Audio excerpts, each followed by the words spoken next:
Hello, students. Here we are with our next chapter of English from class 6. This is our unit second and chapter 2, which is the kite. And our book name is Honeysuckle. So, take out your book and open page number 27. तो बच्चों आज हम अपना honeysuckle जो book है 6 class की उसका unit second का चैप्टर 2 पढ़ेंगे जो कि हमारी एक पोएम है the kite. Let's start. The kite. All of us like to fly kites. Have you ever tried to fly one? Read this poem about a kite as it flies in the sky. How bright on the blue is a kite when it's new. With a dive and a dip, it snaps its tail, then soars like a ship with only a sail. As over ties of wind it rides, climbs to the crest of a gas of a just and pulls, then seems to rest as wind falls. When string goes slack, you wind it back and run until a new breeze blows, and its wings fill and up to goes. How bright on the blue is a kite when it's new, but a regular thing you never will see when it flap on a string in the top of a tree. Harry बहन. तो ये kite poem है. तो इसमें पतंग के बारे में बताया गया है कि जब वो नई उड़ती है नीले आकाश में तो कितनी सुंदर लगती है, और जब आकाश में हवा बहती है तो वो भी जैसे समुद्र में जहाज बहता है बहुत तेज़ गति से, तो वैसे ही वो भी हवा में बहती है. और जब हवा हल्की हो जाती है तो आप क्या करते हो, उसको विंड अप कर देते हो, और फिर जब नई हवा बहती रहती है तो आप उसकी तलाश में रहते हो, और जैसे ही नई हवा बहती है तो फिर पतंग जो होती है वह हवा में तेज़ उड़ने लगती है. और फिर एक चीज़ जो आपसे लास्ट में कह रहे हैं कि आप ये चीज़ कभी नहीं देखना चाहोगे कि जब एक पतंग कहीं पर फंस जाती है तो वह कैसे चिथड़े चिथड़े हो जाती है. ठीक है. नाउ द काइट, पतंग. All of us like to fly kites. हम सभी को पतंग उड़ाना पसंद है. Have you ever try to fly one. क्या आपने कभी एक पतंग को उड़ाने का प्रयास किया है. Read this poem about a kite as it flies in the sky. इस कविता को पढ़ो. इस एक पतंग के बारे में इस कविता को पढ़ो जो हवा में उड़ती है. तो हवा में उड़ती हुई एक पतंग के बारे में इस कविता में पढ़ो, आपसे कह रहे हैं. ठीक है. तो वो कह रहे हैं कि हम सभी को पसंद है पतंग उड़ाना, और क्या आपने कभी पतंग उड़ाने की कोशिश की है. तो आपसे कह रहे हैं कि read this poem about a kite as it flies in the sky. हवा में उड़ती हुई इस पतंग के बारे में इस कविता को पढ़ो. How bright on the blue is a kite when it's new. नीले आकाश में पतंग बहुत चमकदार दिखती है जब वह नई होती है. With a dive and a dip it snap its tail. Dive means होता है गोते लगाना, डिप मीन्स होता है डुबकी, एंड स्नैप मीन्स होता है फर्राना या फहराना. ठीक है. तो विद अ डाइव और and a dip it snaps its tail. वह गोते और डुबकी के साथ अपनी पूंछ को फर्राती है. Then soars like a ship with only a sail. With only a sail. Soar means होता है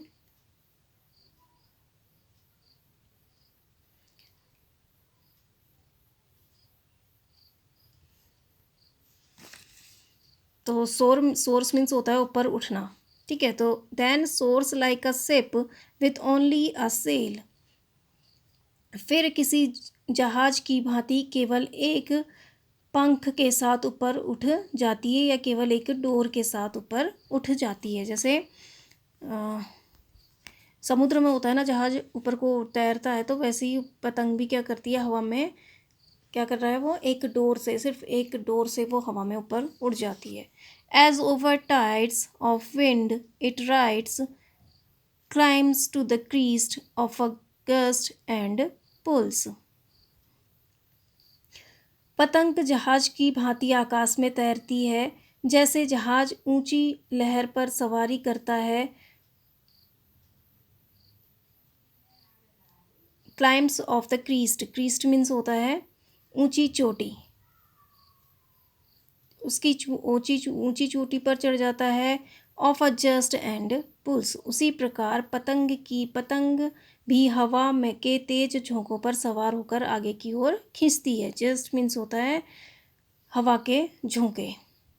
तो देखो, as over tides of wind its rides climbs to crest of a gust and pools.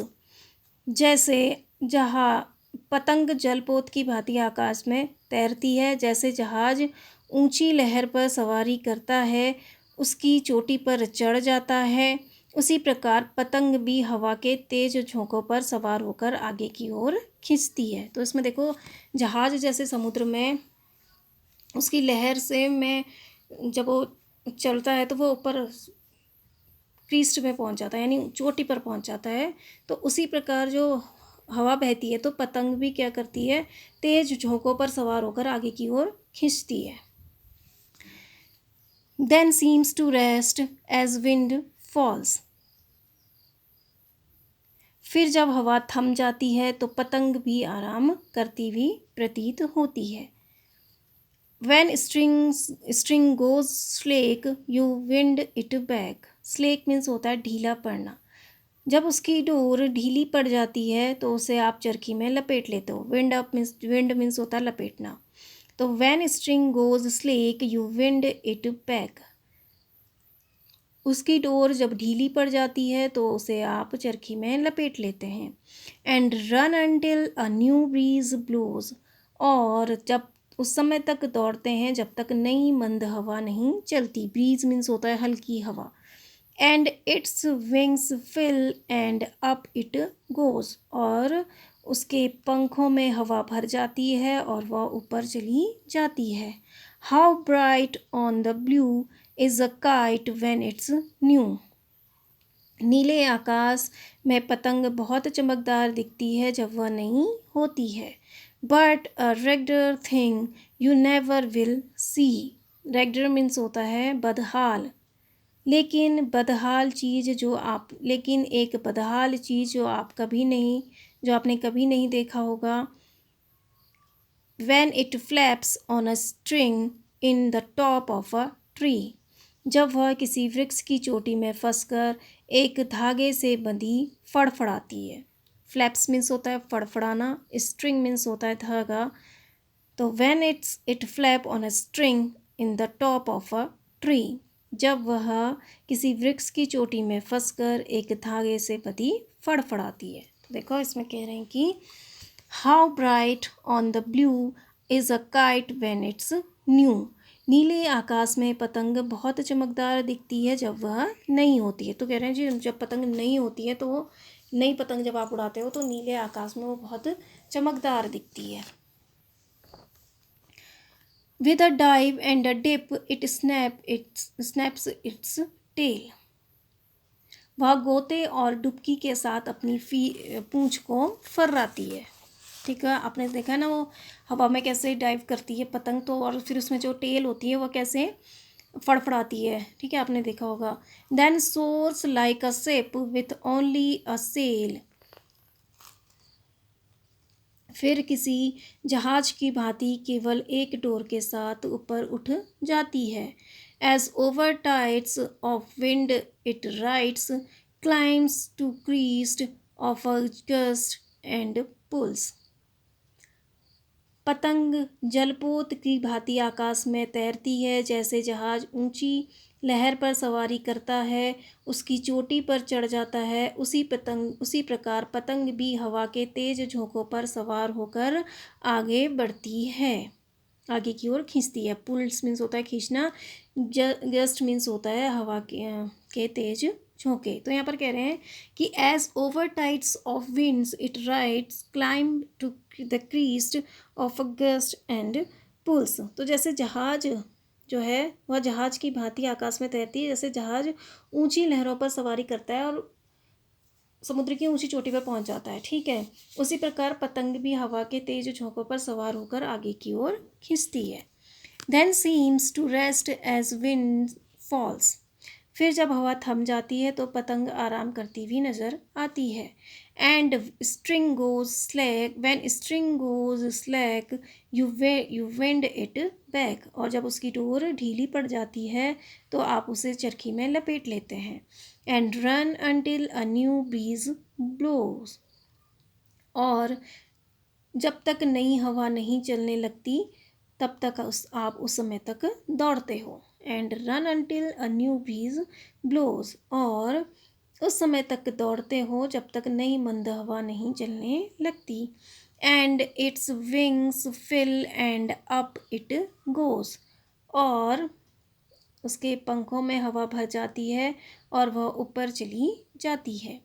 How bright on the blue is a kite when it's new. नीले आकाश में पतंग बहुत चमकदार दिखती है जब वह नई होती है। But a regular thing you never will see. लेकिन एक बदहाल चीज़ जो आप कभी नहीं देखोगे या आप कभी नहीं देखना चाहोगे, आप कभी आपको नहीं दिखेगी। When it flap on a string flaps when it flaps on a string in the top of a tree। जब वह किसी वृक्ष की चोटी में फंसकर एक धागे से बंधी हुई फड़फड़ाती है। तो देखो इसमें कह रहे हैं कि जब आप नई पतंग को उड़ाते हो नीले आकाश में तो वह कितनी सुंदर दिखती है, कितनी चमकदार दिखती है। और वह हवा में गोते लगाते हुए अपनी पूंछ को क्या करती है, फड़फड़ाती है। और जब जैसे समुद्र में जो शिप होता है, जहाज होता है, वह जैसे ऊंचा उड़ता है वैसे ही पतंग भी आकाश में ऊंची उड़ती है। तो और जैसे वो लहरों पर चढ़कर, जो जहाज होता है लहरों पर चढ़कर जैसे ऊंचाई पर पहुंच जाता है, वैसे ही जो पतंग है वह तेज हवा के झोंकों के साथ बहकर आकाश में ऊपर पहुंच जाती है। जैसे समुद्र की ऊंचाइयों पर, लहरों पर ऊंचाई में पहुंच जाता है जहाज, उसी तरह जो हवा है वो लहरों के में ऊंची उठती है, ठीक है। तो जो समुद्र की लहरें हैं उसमें ऊंची उठती है, समुद्र की लहरों में ऊंची उठकर जैसे जहाज पहुंचता है समुद्र की ऊंचाई पर, शिखर पर, उसी तरह से पतंग जो है वो हवा के झोंके के साथ क्या करती है, आकाश में ऊपर पहुंचती है। और फिर वो कह रहा है कि जब हवा कम होती है, हल्की बहने लगती है, तो आप क्या करते हो, उसको विंड कर देते हो, मोड़ देते हो चरखी में धागे को। और फिर और जब तक एक नई ताज़ी हवा नहीं बहती है तब तक आप दौड़ते रहते हो। देखा, आप पतंग लेके दौड़ते हो ना, जब तक तेज़ हवा नहीं आती तो आप पतंग को लेकर दौड़ते हो आगे तक, और जब जैसे तेज़ हवा चलती है और पतंग को ऊपर को उड़ने लग जाती है, ठीक है। तो वह यहाँ पर कह रहा है कि जब तक नई हवा नहीं आती है, यानी नई अच्छी हवा नहीं बहती है, उस एक बार हवा कम चलने के बाद जब तक तेज़ हवा नहीं चलती आप पतंग को लेकर दौड़ते रहते हो। और फिर क्या होता है, जैसे और जब दौड़ते जाते हो तो हवा उस पतंग के में भरती जाती है, मतलब तेज़ हवा बहती जाती है, तो पतंग भी क्या होती है, हवा में फिर उड़ने लगती है। तो फिर वो कह रहा है कि फिर वो यही कह रहा है कि जो नीला आकाश है उसमें कितनी सुंदर दिख रही है पतंग, ठीक है।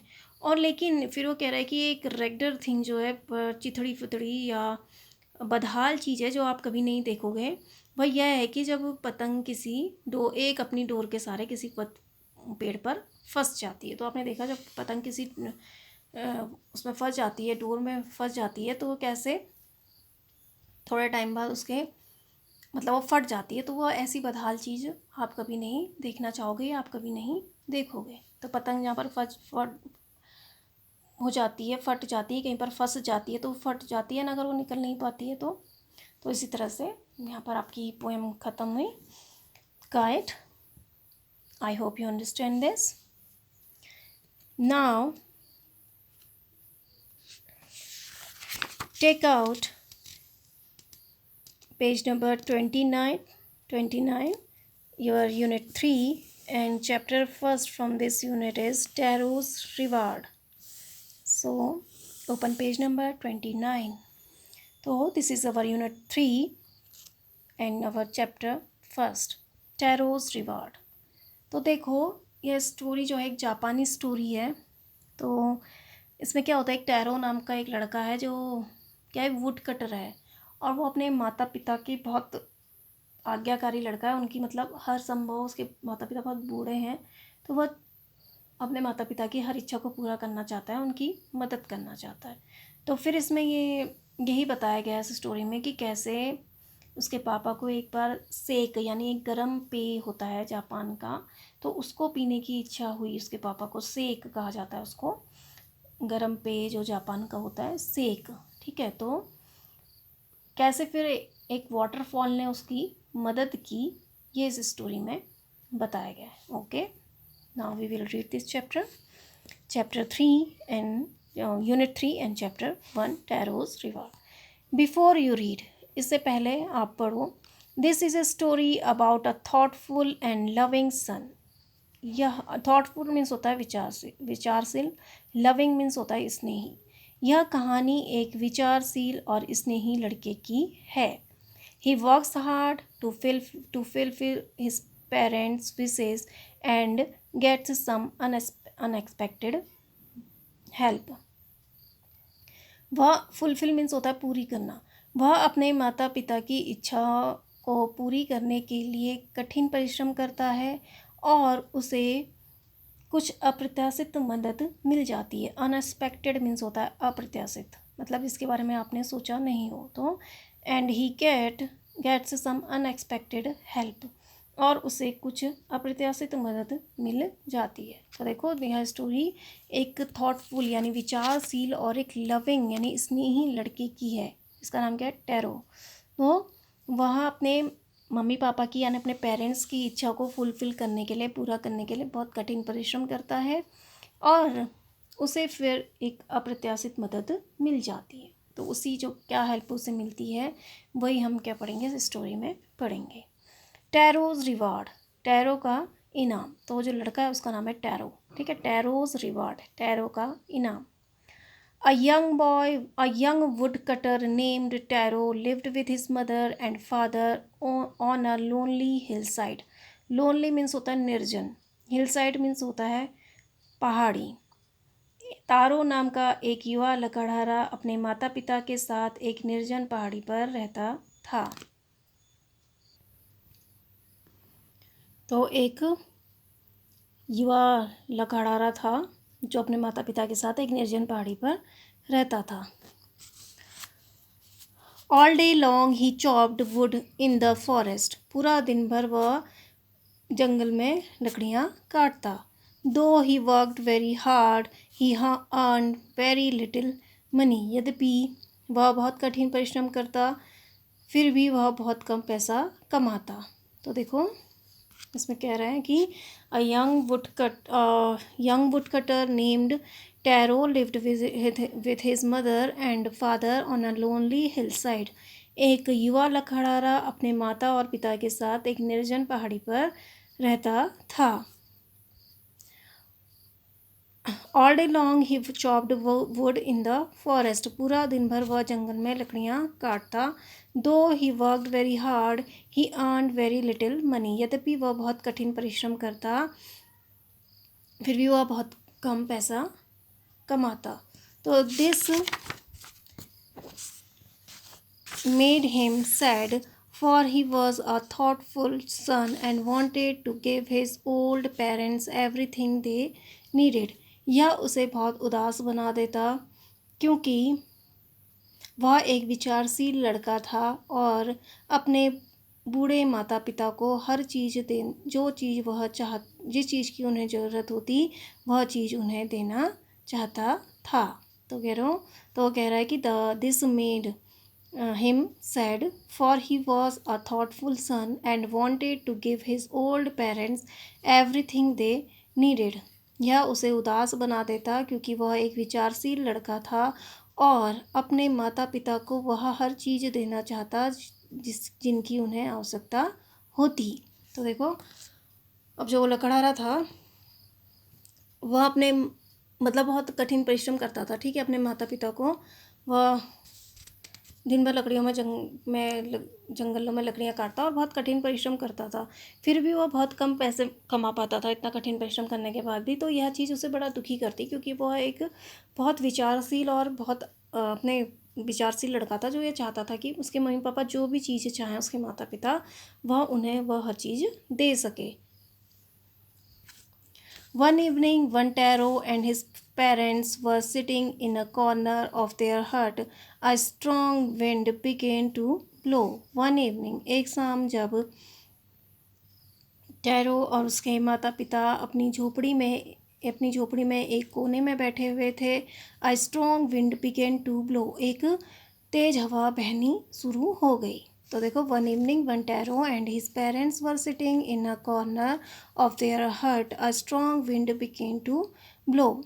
एक शाम जब टैरो और उसके माता पिता अपनी झोपड़ी में एक कोने में बैठे हुए थे, एक तेज हवा बहने लगी। It whistled through the cracks of his hut and everyone felt very cold.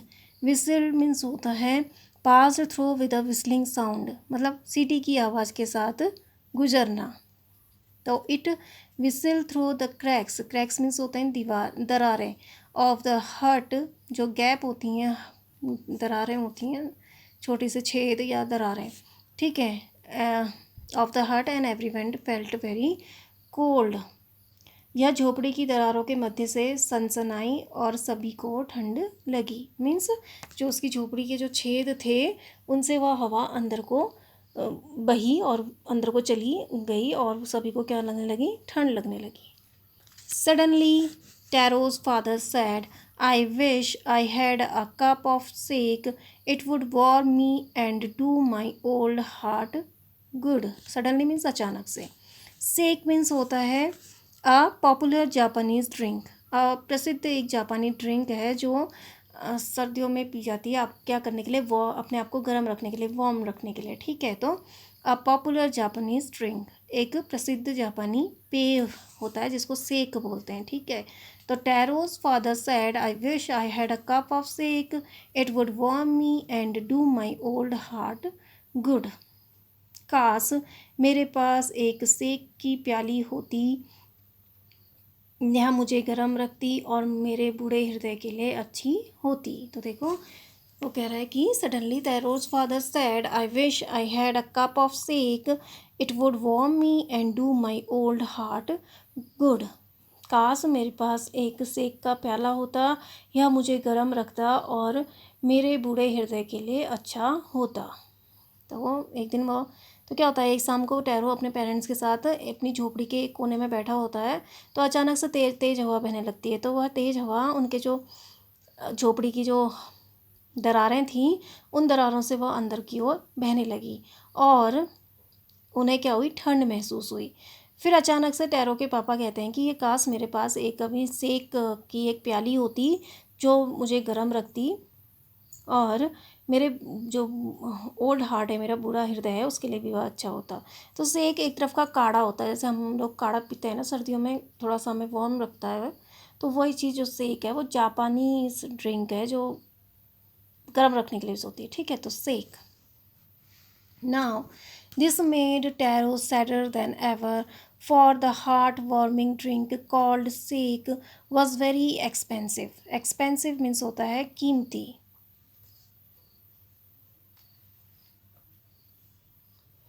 इसने टैरो को पहले से कहीं ज़्यादा उदास बना दिया, क्योंकि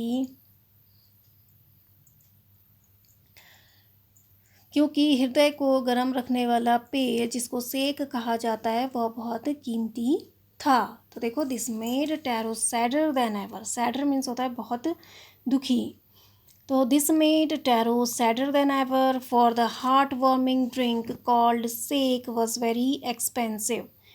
इसने टैरो को पहले से कहीं ज़्यादा उदास बना दिया, क्योंकि हृदय को गर्म रखने वाला पेय जिसे सेक कहा जाता है वह बहुत कीमती था। How do I earn more money? मैं और अधिक पैसा कैसे कमा सकता हूँ? ही आस्क्ड हिमसेल्फ, उसने अपने आप से पूछा। How do I get a little sake for my poor old father, मैं अपने बूढ़े पिता के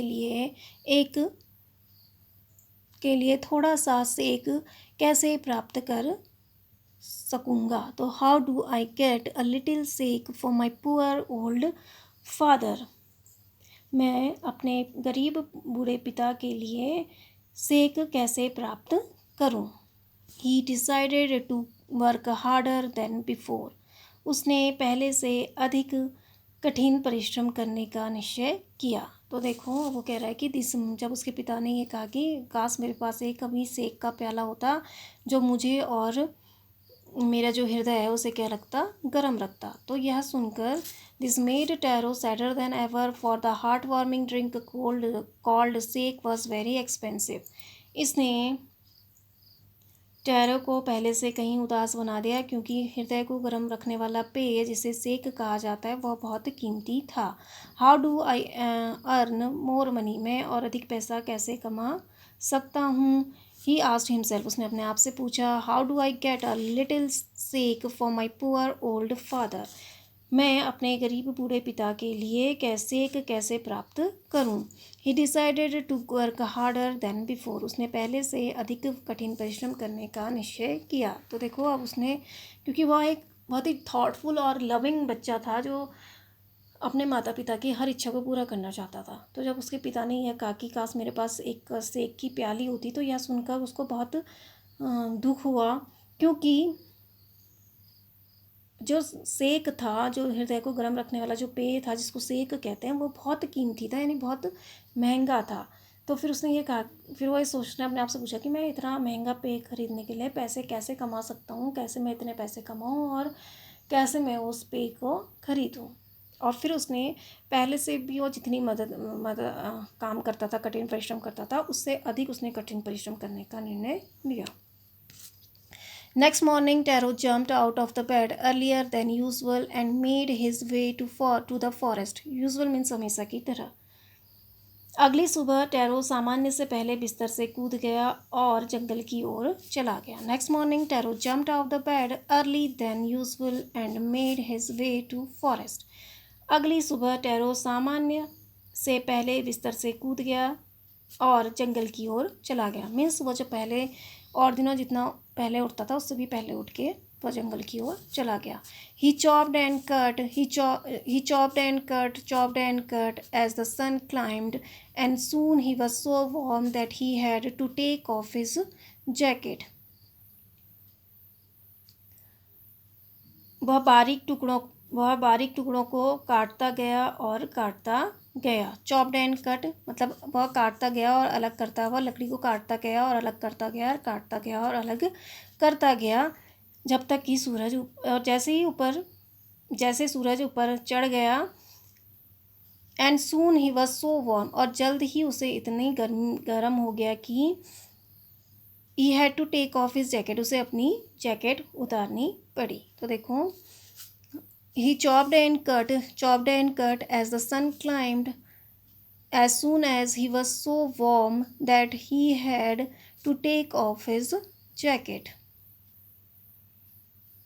And soon he was so warm that he had to take off his jacket. वह काटता गया और अलग करता गया, वह काटता गया और अलग करता गया, जैसे ही सूरज ऊपर चढ़ गया, और जल्द ही उसे इतना गर्म हो गया कि उसे अपनी जैकेट उतारनी पड़ी। His mouth was dry and his face was wet with sweat. Sweat means होता है पसीना। उसका मुंह सूख गया और उसका चेहरा पसीने से भीग गया। वेट मीन्स होता है गीला। My poor old father, he thought, मेरे बेचारे बूढ़े पिता, उसने सोचा। If only he was as warm as I, काश वे इतने गर्म हो पाते जितना मैं। तो एज इफ़ ओनली मीन्स काश वे इतने गर्म हो पाते जितना मैं।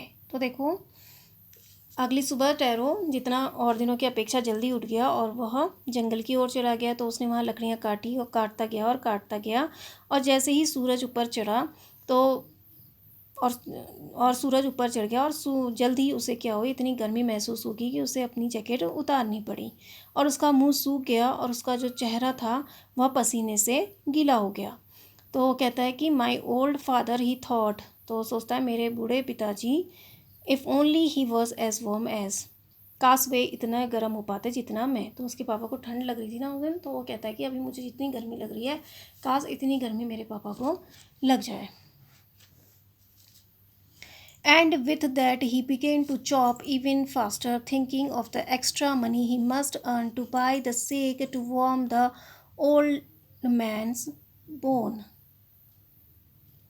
और इसके साथ ही वह और भी तेज़ से काटने लगा, अतिरिक्त पैसे कमाने के बारे में सोचते हुए जो उसे अपने बूढ़े पिता की हड्डियों को गर्म करने के लिए सेक खरीदने के लिए चाहिए थे।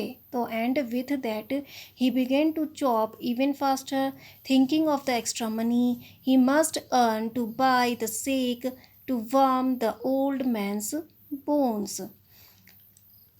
और इसके साथ ही वह और भी तेज लकड़ी काटने लगा, अतिरिक्त पैसे कमाने के बारे में सोचते हुए जो उसे अपने बूढ़े पिता की हड्डियों को गर्म करने के लिए सेक खरीदने के लिए कमाने थे।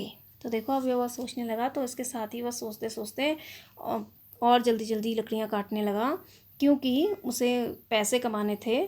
क्यों पैसे अर्न करने थे? क्योंकि जिससे कि वह अपने पिता के लिए वह जो उनकी हड्डियों को, बूढ़ी हड्डियों को गर्म करने के लिए सेक को वह खरीद सकें।